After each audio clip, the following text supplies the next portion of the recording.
સુરત ઇકોસેલે 100 કરોડની સરકારી જમીન સસ્તામાં આપવાના નામે છેતરપિંડી કરનાર ટોળકીના 3 સભ્યોની ધરપકડ કરી છે.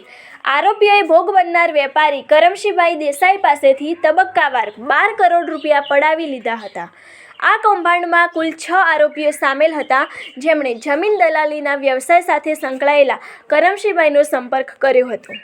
ટોળકીએ કામરેજના ખોલવડ ગામમાં આવેલી 105 કરોડની કિંમતના 2 મોટા સરકારી પ્લોટને નિશાન બનાવ્યા હતા.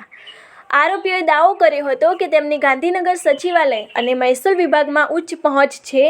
તેમણે આ 100 કરોડની જમીન માત્ર 15 કરોડના ખર્ચમાં તમામ પ્રક્રિયાઓ બાયપાસ કરીને કાયદેસર કાર્યવાહી કરાવી લાલચ આપી હતી.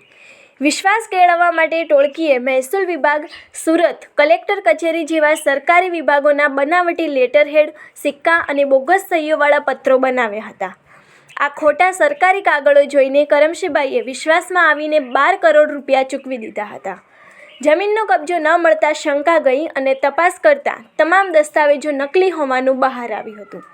પૈસા પાછા માંગતા આરોપીઓએ સમય પસાર કરવા અને કેસને દીવાની સાબિત કરવા માટે પૈસા પરત આપવાનો કબૂલાત લેખ પણ કરી આપ્યો હતો.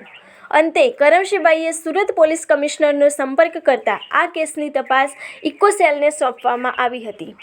ઇકોસેલે ગોડાદરા પોલીસ સ્ટેશનમાં ગુનો દાખલ કરાવી 3 આરોપીઓની ધરપકડ કરી છે. પકડાયેલા આરોપીઓ રતનસિંહ ઠાકોર, સંગ્રામસિંહ ઠાકોર અને સંજયસિંહ ઠાકોર છે, જે તમામ ગાંધીનગર જિલ્લાના દહેગામ તાલુકાના રહેવાસી છે.